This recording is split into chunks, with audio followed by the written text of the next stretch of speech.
Tesla Model 3, the most popular electric car in the world. Some of you may already have it, some of you are thinking about getting it, and some of you have decided that maybe this particular car is not for you, and that's perfectly fine. Now, I thought this would be a great time to talk about some of those features that attract and keep those Tesla Model 3 drivers, but also some of the shortcomings of this car to give a complete picture for those of you who are still on the fence. And we're going to do it all right now.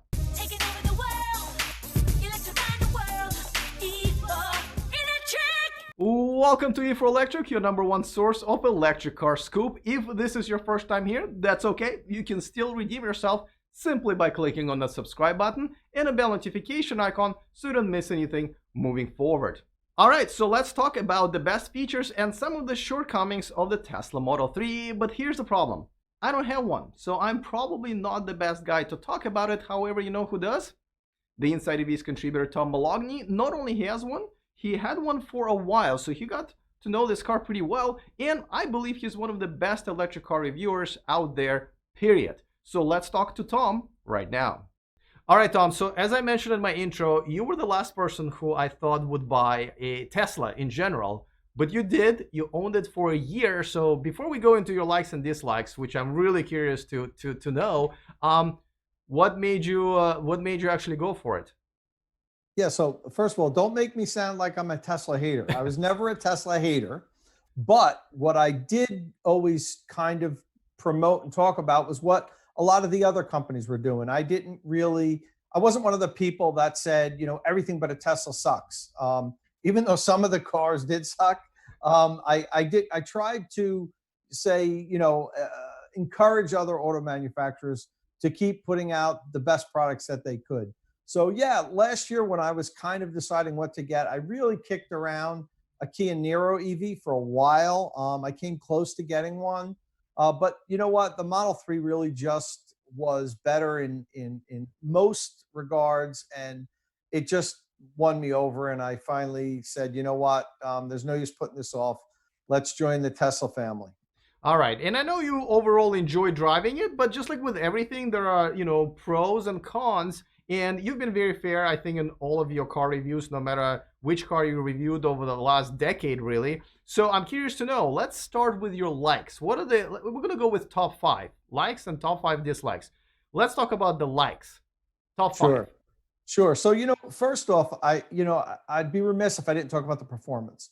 Model 3 is an incredible performing EV, incredible performing car, regardless of what the power source is. But one of the things that I think is amazing is how Tesla can combine incredible efficiency with high performance. So that's really my #1 like, is the fact that the car is such a great performance car, but it also has great efficiency. So explain the efficiency thing to me, because to me it's more like kind of a thing that really consumers don't really care about how efficient the battery is. So explain that just a little bit.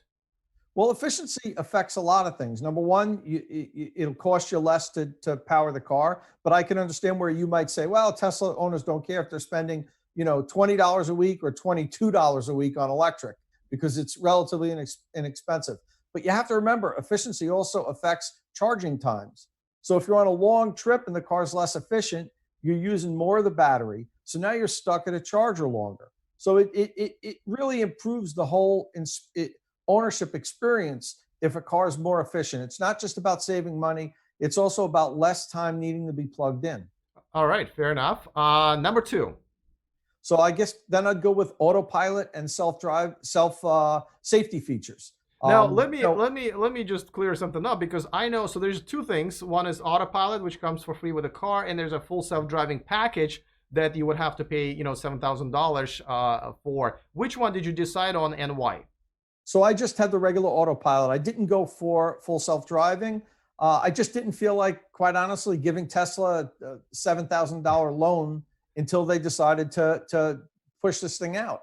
I still don't think that it's worth it for what you would pay and get. When the car is really full self-driving, when I can get in it and say, take me to my mom's house, and then just pick up a newspaper and read it, okay, I'll pay for it. And I know I'm going to pay extra, a few $1,000s more, but I'm not really all that interested in the navigate on autopilot where, yeah, it'll just change lanes and take me off the highway. But once you get off the highway, you've got to take control of the car. It's, it can't do things. It can't drive on those secondary roads. So, Okay.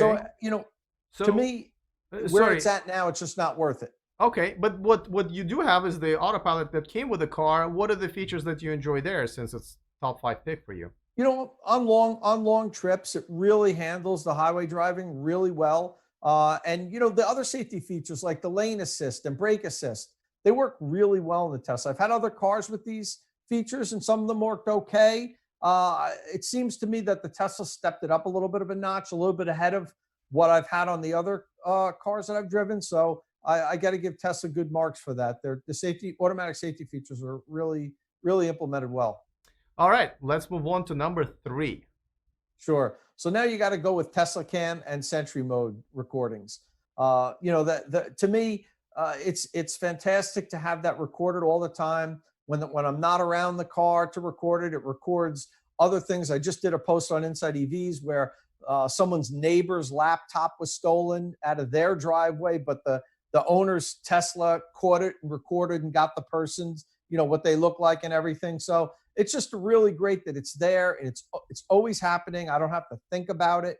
And now with the latest update, you can review it on the main center screen, which is fantastic. Yeah, so I had dash cams for almost a decade now, and I never understood what the hoopla is all about with a Tesla cam, because for one, it doesn't really record sound, which a lot of times is important. But number two, you're right. Until recently, you couldn't even review the footage on the screen. So, do you think it's just nice because it just comes in for free, or do you really acknowledge that it's not exactly the best, dash cam product out there? So of course you have dash cams. You're Russian. Yes, that is true. It is required by law. Yes, yes. So, how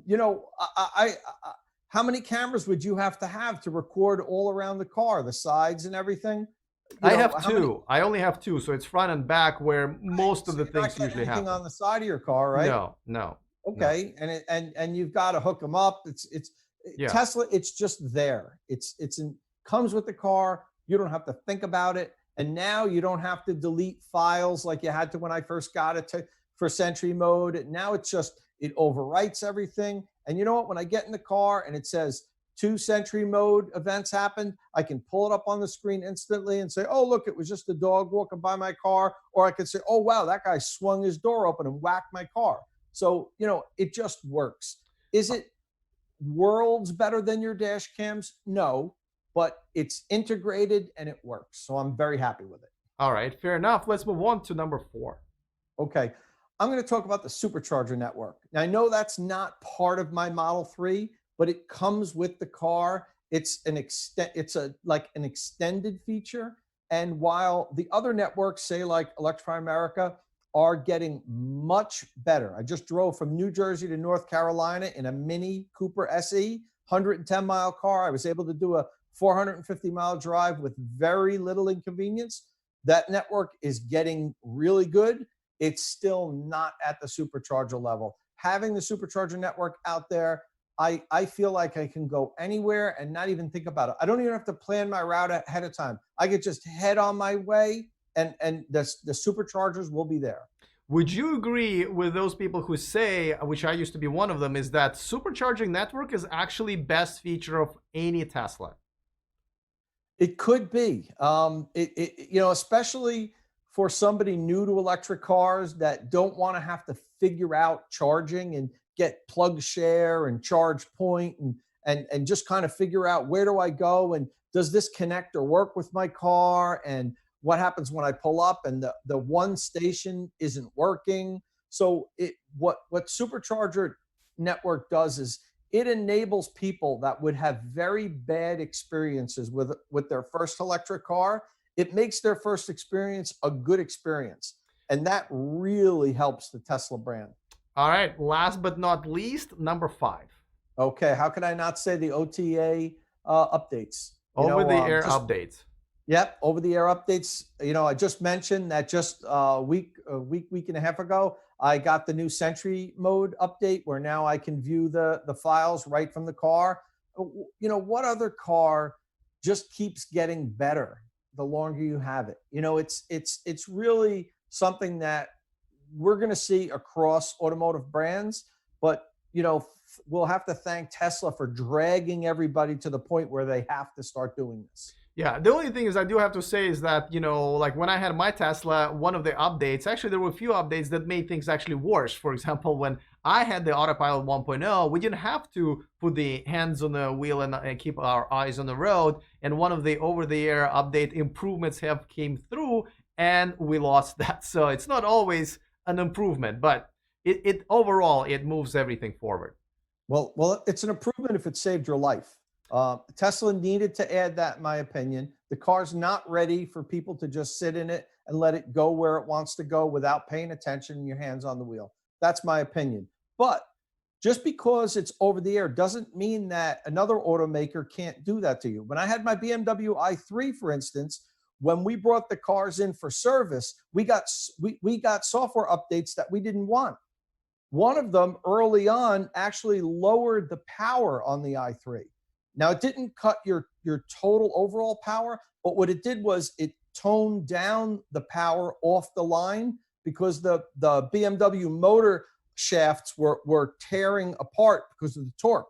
So they actually lowered the amount of power you get off the line. We didn't want that, but you know what? When our cars went in for service for anything, we got that update. So just because it's over the air doesn't mean you won't get it another way. All right, well, I gotta tell you, I pretty much agree with your list, top 5 list, when I used to own a Tesla, and now that I'm still approving posts for my relatively large Tesla Model S community. But it's time to move on to the things that you don't like as much. And I just want to be clear, we're not trying to bash Tesla here. We're just trying to give everybody a list of things that they might like and not like so they can make their own decision about whether or not they want to buy it. So before we move on to that, a quick reminder that this video and this channel is sponsored by Evanex, the Tesla community's accessory store. Use E4Electric, the name of this channel, as a discount code for all of your purchases over $100. All right, now that we got this out of the way, let's get to number 1 on your dislike list. Okay, so here comes bash, bash, bash. Now, actually, I love my Tesla, but nothing's perfect. My Tesla certainly is not perfect. So the top 5 things, I'll start off with number 1 with the cabin noise. Driven pretty much every modern electric vehicle, made since 2008, 2009. And one of the things you love about EVs is how quiet they are. They're just quiet and calming. You could turn the radio down low and still hear every note. Tesla has a little bit of a way to go to make their cars as quiet as some of the other auto manufacturers. And my Model 3 is quite loud on the highway. I think they need to improve the insulation. I think some of the door sealants, the rubber door sealers could be improved. I know there's some companies that sell aftermarket rubber that actually makes the car quieter. Underneath the car, there could be more insulation. So in general, road noise really is louder than what it should be on this car, in my opinion. All right. And, I also remember, and even now I walk by a Tesla and someone's on the phone and I'm like, wow, I can hear everything they're talking about. So, all right, agreed. All right, let's move on to number 2. Sure. So now I'm going to combine 2 things really quickly. Number 1, I love how the doors unlock when I walk up to them with my phone. That's if it works. On a lot of occasions, as I approach the car, it doesn't open. Just a couple of weeks ago, it was pouring raining. And I'm coming out of the store carrying stuff, and I get to the car and it's not opening. And I'm like turning around and putting my body near the door to try to get it to open, and it wouldn't open. I'm getting wet. I've got to try to hold everything with one hand, get my phone out and hold it up against the door for it to unlock. So I love the way they unlock, but it has to work, and it doesn't always work. Works most of the time, but that needs to be tweaked a little bit. That's number 1. Number 2, one of the things that drives me crazy, it's one of the most annoying things for me personally, is when my car's in the garage and it finishes charging, I can't remove the connector from the car unless I have my phone on me, or I unlock the car or pull an app out and hit unlock. I know why Tesla does this. They don't want people to be able to be unlocked in public.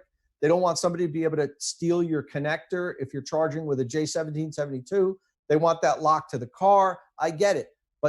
Tesla's cars are very smart, and they know where you are. You should be able to set it so that at home, when I'm charging at home, the car can unlock when it's finished charging. So often I walk out into the garage and I'm like, oh yeah, in the morning or whatever, the car's fully charged. I go to grab the connector to unlock it and it won't unlock. And I'm like, damn it, like you're in my garage, unlock.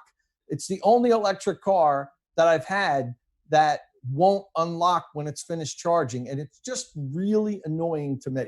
All right, and just for those of you guys who are keeping track of this, this was part one and part two of the number one on the list. So that was a combined complaint or inconvenience. But all right, I hear you. Let's move on to number two. Now, actually, that was number two. Remember, number one was cabin noise. Oh, that's right. See, okay. So we had number one, number two of two parts, which messed me up. And once again, I'm Russian. I should be good with math. That went down the toilet. Okay, number three. So number three, you and I actually did an entire video on this once a couple months ago. The Tesla's range estimator on the Model 3 drives me crazy also, because it's not a smart range estimator. It doesn't take any of your recent consumption into consideration. It's just based on the EPA range rating with how much energy you have left in your battery. It's worthless as far as I'm concerned. So I switch the car always just to show the battery's state of charge, what percentage it is. This could be such an easy fix for Tesla. And I'm not saying everybody would want this. It could be one of the toggle switch in the center display where you could either choose, the energy or the range or the smart range, where they're taking into consideration your consumption. Tesla already has this information in the car. When you go to the energy screen, it shows you how far you should be able to drive. The bad thing is that it might say 220 miles, but your range estimator says 290 miles. It's a conflicting range estimate, and I don't want to have to go into my energy screen to see a smart range estimate. So Tesla should simply add it on the toggle switch where you could display that if you want. You know what? If you don't want it, you don't put it on. But they already have the information. Give us that, Tesla. I think a lot of people would prefer to have that displayed than what they currently see. And we should also mention that, EPA range is different from different cars. Like for Tesla, it's really generous. The car usually goes, way below the EPA range, especially if it's cold and so forth. Where with the Mini Cooper SE that we both test drove pretty much at the same time, it's more than the EPA range. So definitely a smart estimator would help a lot of people. But what number are we on right now? Next. So that was number four. We're going to round this out, and we're going to talk a little bit about build quality. But I'm not. Are you sure? Are you sure? I thought we were number three, and now it's number four. No. I think this is number four. You're right. Yeah. Okay. All right. Number four. We are a mess. Wait, no. All right. So we're good thing it's only up to five. Otherwise, we'll be here all day. All right. Number four. So number four, I'm going to talk about the fact that the vehicle doesn't have a grab bar. What is the grab bar?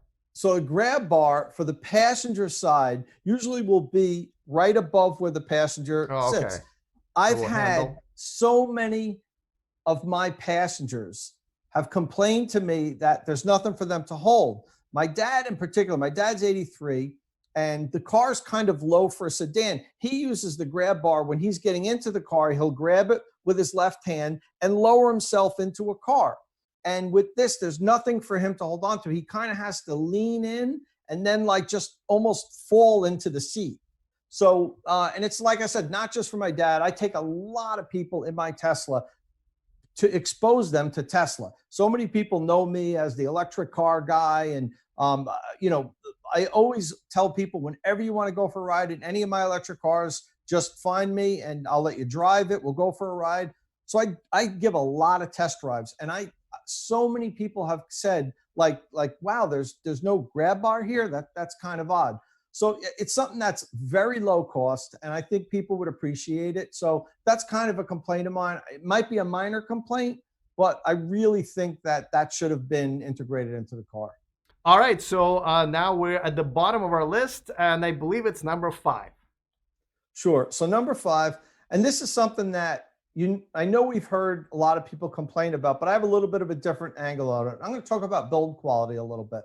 My car actually, the panel gaps are fine. The exterior looks, is it perfect? No. But other cars that I have aren't perfect either. So I'm not going to sit there and measure, how many millimeters each panel is.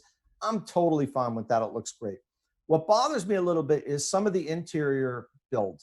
For instance, Tesla has this one, Model 3 has this one long vent that's electronically controlled. And right in front of me on the other side of the steering wheel where the vent is, I'm looking right into it when I'm driving. And the piece that's in there was put in improperly. It's misaligned. It's like kind of bent up, and I can see the plastic is like bent and not in the place where it's supposed to be. I tried to get like screwdrivers and reach in there and pop it in place where it was supposed to be, but I can't, and I'm afraid I'm going to break it. The thing is, to get that fixed, I'm sure they would have to take the entire dashboard apart. And I'd rather not have to go to a service center and have them rip apart my dashboard. They'd probably put it back and there'd be a scratch somewhere else, or something else might be broken. So that bothers me. And that's something that, I don't think would be as likely to happen with some of the more established automakers. And also another problem that I had was the clip for the sun visors break. It's a really common problem. It's super thin plastic. If you don't pull your sun visor out towards you, if you just kind of grab it to pull it, you can pull the thing off really easily. I actually took my broken clip out and analyzed it, and I could see the plastic is so thin, what holds it onto the roof, that these are going to be breaking. Once the car's a few years old and the plastic gets a little brittle, everyone's going to have a broken clip, I'm sure. Now, Tesla knows this because for the Model Y, they changed the clip. And Tesla's trying to do as many things as they can, the same with the 3 as the Y, because it saves them a ton of money. So what they did for the Model Y was they created a new clip, and it's magnetic. So the sun visor kind of just goes like and sticks to the clip. It's no longer this plastic clip that comes in and out. So, I mean, those are two things that, is it minor? It's kind of minor, but it bothers me. And I think that, they are still this emerging car company. They're learning as they go along. They don't have years of making, clips for sun visors for 20 different models. So that it bothers me a little bit that, some of the things on the inside seem like they're not ready for prime time. It's interesting that you mentioned build quality, because when you said it, I thought, oh my God, we're going to talk about gap panels, which I really don't think most people would notice. But I never realized that it's essentially interior build quality that's also not up to par in some cases. And but I think more importantly, I'm kind of surprised that you don't even trust them to repair it once you notice it. It's not just Tesla. Taking apart the whole dashboard, I'd rather not have any, auto shop do that, because, when you start pulling all that stuff out, like I say, you scratch the side of the car, and, if you put everything back, if they do fix it and then put everything back together properly, it probably created another problem. So, all right, I feel like it's not that bad. But, when I do look through the steering wheel and see it and see how the plastic is like bent up and not in the right place, I can't say it doesn't bother me, because it does. All right, not going to argue with that. All right, well, now that we kind of went through both lists, let me just ask you for like overall rating. Like if you're talking to a friend, they're like, should I buy a Model 3? I want to buy an electric car. Well, on a scale, I'm just going to go with a standard survey question. On a scale of 1 to 10, how strongly would you recommend this car to your friend? I think it's a solid 9. I really do. One of the things, Alex, that and this as well as anybody, that one of the advantages I have as being, an editor working with InsideEVs is I get the opportunity to drive every electric car there is on the market extensively, not a 5-minute test drive. I get to drive every car hundreds, if not thousands of miles. And I own a Model 3, and I'm very happy with the car. So, that's really all I need to say. I could basically have, any electric car that I could afford. Do I love the Porsche Taycan? Love the Porsche Taycan. If I had $200,000 of like screw you money, maybe I would own a Porsche Taycan Turbo S, because I think it's an awesome electric car. But for like anything under, say, 70,000, you can't beat the Tesla Model 3 today. You really can't. There's nothing that really comes close to it, in my opinion. Fair enough. As a matter of fact, I think most of the Tesla Model 3 owners that I know would agree with both of these lists. If you don't, if you think we should add 1 or 2 items to either one of those lists, you can put that in the comments of this video. I want to give a huge shout out to all of my Patreons. Thank you so much for supporting this channel, especially during these hard times. If you want to join my Patreon community, go to patreon.com/E4Electric. Looking forward to your comments. Other than that, see you guys next time, and remember to stay charged.